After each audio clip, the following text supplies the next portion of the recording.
જેતપુર જામકંડોળાના ધારાસભ્ય જયેશ રાદડિયા ફરી એક વખત ચર્ચામાં આવ્યા છે। આપણે અવારનવાર તેમની સરાહનીય કામગીરી પણ આપણે જોઈ છે અને એમની સાથે એમના જ સમાજને મીઠી અને કડવી ટકોર કરતા પણ આપણે જયેશ રાદડિયાને જોયા છે।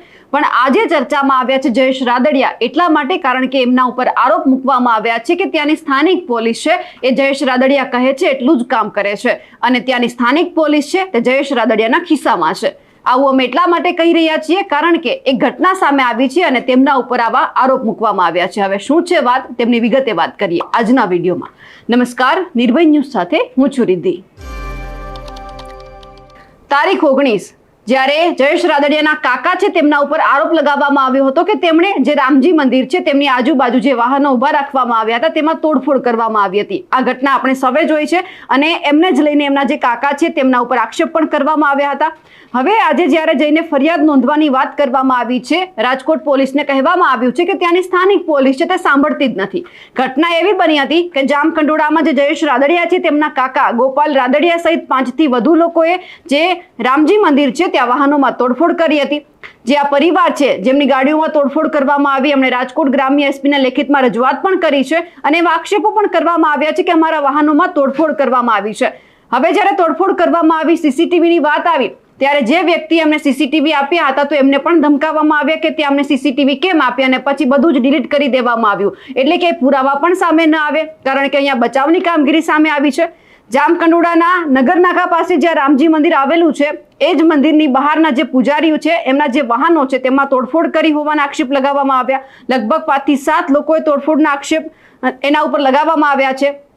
19 તારીખે આ ઘટના બની હતી અને જ્યારે વાહનોમાં તોડફોડ કરવામાં આવી ત્યારે જે પૂજારી પરિવારના મહિલાઓ એકલા હતા એ જ સમયે બીભત્સ ગાળો બોલીને તોડફોડ કરવામાં આવી હતી તેવા પણ આક્ષેપ કરવામાં આવ્યા।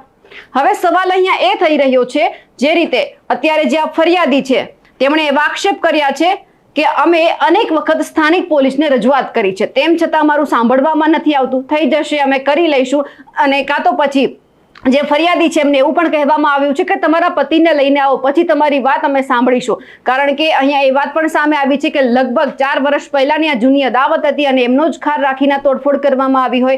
પણ અહીંયા સવાલ સીધા જ જયેશ રાદડિયા ઉપર કે ત્યાંના ધારાસભ્ય છે તેમના ઉપર થયા છે અને જે ફરિયાદી છે તેમણે એવું કહ્યું છે કે ત્યાંની સ્થાનિક પોલીસ છે એ જયેશ રાદડિયાના ખિસ્સામાં છે એમનું જ માને છે। એટલા માટે અમારે રાજકોટના જે પોલીસ અધિક્ષક છે તેમની પાસે જવું પડે છે, તેમને લેખિતમાં રજૂઆત કરાવવી પડે છે। સૌથી પહેલા તો આપણે આ બેનને પણ સાંભળવા છે કે જે ફરિયાદી છે એમણે કેવા આક્ષેપ કર્યા છે અને શું ઘટના બની હતી। તમારું નામ? મારું નામ શીતલ પ્રદ્યુમન અગ્રાવત છે। હું જામકંડોળાની નિવાસી છું। નગર નાકા બહાર રામમઢીમાં રહું છું અને મારા ઘરે રાત્રે 19 તારીખે બનાવ બનેલો છે। એ બાબતે હું આજે તમને બધાને કહેવા માંગુ છું અને મારી રજૂઆત તમે બધા સુધી પહોંચે એ બદલ મારી નમ્ર વિનંતી છે કે 19 તારીખે રાત્રે જયેશભાઈ રાદડિયાના કાકા ગોપાલભાઈ રાદડિયા, એ પછી હર્ષુભાઈ રાદડિયા એમના કાકા એ અને પીપળી વાળા લાલાભાઈ અને અન્ય 8 લોકો મારા ઘરે રાત્રે 11:10 વાર હતી ત્યારે આવેલા હતા અને મારા ઘરે તોડફોડ કરી, નુકસાની કરી, રામ મંદિરમાંથી હુમલો કરેલો છે અને મારા ઘરે ખાલી અમે લેડીઝ લોકો હતા ત્યારે જ આ હુમલો થયેલો હતો। આ તોડફોડ કરવાનું કારણ શું હતું? ના ગોપાલભાઈ છે એ કોણ છે? ગોપાલભાઈ છે તે જયેશભાઈ ના કાકા છે, સગા। અને તોડફોડ કરવાનું કારણ શું હતું? તોડફોડ કરવાનું કારણ એ જ હતું કે જ્યારે અમે ધંધો કરતા ત્યારે હર્ષુભાઈ સાથે 4 વર્ષ પહેલા બોલાચાલી થઈ હતી એને બદલથી આ જે અમારી સાથે વેર લેવા માંગે છે અને 17 તારીખે જ્યારે અમારી અહીંયા હર્ષુભાઈની સાથે કેસ ચાલેલો હતો તેમની તારીખ હતી એટલે અમે આવ્યા હતા એ તારીખ બદલ એ માટે અમારી સાથે આવી માથાકૂટ કરવામાં આવે છે। ત્યારબાદ તમારા દ્વારા શું કાર્ય?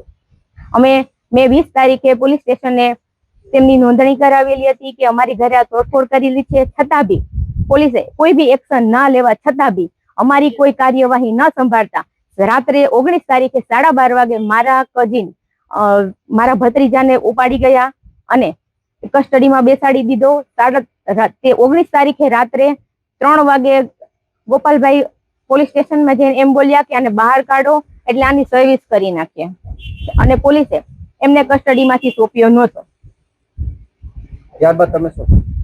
ત્યારબાદ મેં 20 તારીખે મારી ફરિયાદ નોંધાવેલી હતી. મારી ફરિયાદ પોલીસ સ્ટેશનમાં કોઈ બી જાતની એક્શન ના લેવાના અને મને એમ કહેવામાં આવ્યું પોલીસ સ્ટેશનથી કે તમારા ઘરવાળાને હાજર કરો ત્યારે આ તમારી એક્શન લેવામાં આવશે તમારી અરજી. તમને ક્યાંક ને ક્યાંક લાગે છે કે જામકંડોરણા પોલીસ પણ જયેશભાઈથી બીતી હોય? હા, જયેશભાઈથી બીતી હોય અને જયેશભાઈના ખીચામાં જ રહે છે તેવું મને ડાઉટ છે. આજે તમે એસપી ઓફિસે પહોંચ્યા હતા, એસપી ઓફિસે તમે શું રજૂઆત કરી? એસપી ઓફિસે મેં એ રજૂઆત કરી કે સાહેબ અમારા જામકંડોરણા તાલુકામાં અમારી કોઈ બી જાતની પોલીસે એક્શન ના લીધું, અમારી ફરિયાદ ના સંભાળી, અમારું કોઈ બી જાતની ગુનો અમારી માથે આરોપ નાખવામાં આવે છે ખોટા, અને એ બદલથી અમે ત્યાં રહી શકતા તેમ નથી. અને આવી રીતે મેં એસપી સાહેબને રજૂઆત કરેલી હતી. તમામ ઘટના મેં એસપી સાહેબને જણાવેલી છે. એસપી સાહેબ દ્વારા છે તમને શું કહેવામાં આવ્યું? એસપી સાહેબ દ્વારા અમને એ જણાવવામાં આવ્યું છે કે કઈ વાંધો નહીં, હું તમારી સાથે ન્યાય કરવા તૈયાર છું અને તમારે પ્રોટેક્શન મળશે તે માટે હું હાજરી આપવા તૈયાર છું તમારી સાથે. જો તમારી માંગ સ્વીકારવામાં આવે તો આગળની રણનીતિ શું રહેશે? જો અમારી આગળની રણનીતિ એ રહેશે કે હું નરેન્દ્ર મોદી સાહેબ અને હરસંઘવી સાહેબ તથા તમામ ભાજપના નેતાઓને હું એક જણાવવા માંગુ છું કે હું ભાજપ ખિલાફ નથી, કે હું ભાજપ સાથે લડવા નથી માંગતી, છતાં મને બસ ન્યાય અપાવો, હું આ બદલ વિનંતી કરવા માંગુ છું અને મારા પરિવારને સુખ શાંતિ રહે એ માટે હું નમ્ર વિનંતી કરું છું બધાને. જય ભારત, જય હિન્દ.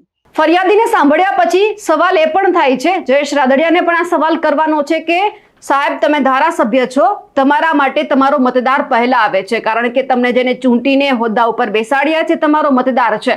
સાચો હોય ખોટો હોય પહેલા તમારે એમને સાંભળવો પડે અને ખાસ તમારી પોલીસે પણ એને સાંભળવા પડે કે શું થયું હતું. પછી એમના ઉપર આક્ષેપ લાગી અને બચાવમાં આપણે નીકળીએ. એથી વિશેષ તો એ છે કે પારિવારિક જે સંબંધો હોય એમને પહેલા બાજુ ઉપર મૂકવા પડે અને જે આપણા મતદારો છે એ શું કહી રહ્યા છે, એમને કેવી તકલીફ પડી રહી છે એ સાંભળવા પડે.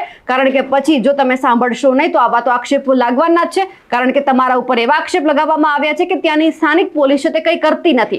જ્યારે આ ઘટના બની છે, અનેક વખત રજૂઆત કરવામાં આવી છે, તેમ છતાં તમારી જે પોલીસ છે તે સાંભળતી નથી અને તમારા ખિસ્સામાં રહીને કામ કરે છે. એટલા માટે તમે જેટલું કહો છો એટલું જે સ્થાનિક પોલીસ કામ કરે છે. તમારા પારિવારિક સંબંધ હોય છે, તમે તમારા કાકાને બચાવો એ પણ ક્યાંક સામે આવી શકે છે, પણ અત્યારે તમારે તમારા મતદારની વાત સાંભળવાની છે. તમારી પોલીસને પણ કહેવાનું છે કે જે બન્યું છે એમના ઉપર એક વખત એક્શન લે અને જે કહેવામાં આવી રહ્યું છે કે આ જે વિડીયો છે તે ડિલીટ કરી નાખવામાં આવ્યા છે, કારણ કે સામે ન આવે કે તોડફોડ કરવામાં આવી છે, આમાં કોનો હાથ છે. કારણ કે હવે જે આ વાત છે તે રાજકોટ સુધી પહોંચી ગઈ છે. પોલીસ અધિક્ષક એટલે કે એસપીને પણ લેખિતમાં રજૂઆત કરવામાં આવી છે.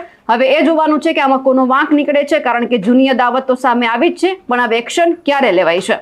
અમારા અહેવાલને લઈને આપનું શું કહેવું છે કમેન્ટ કરીને ચોક્કસથી જણાવજો. સાથે જ અમારી નિર્ભય ન્યૂઝ ચેનલને લાઇક, શેર અને સબસ્ક્રાઇબ કરવાનું ભૂલશો નહીં. નમસ્કાર.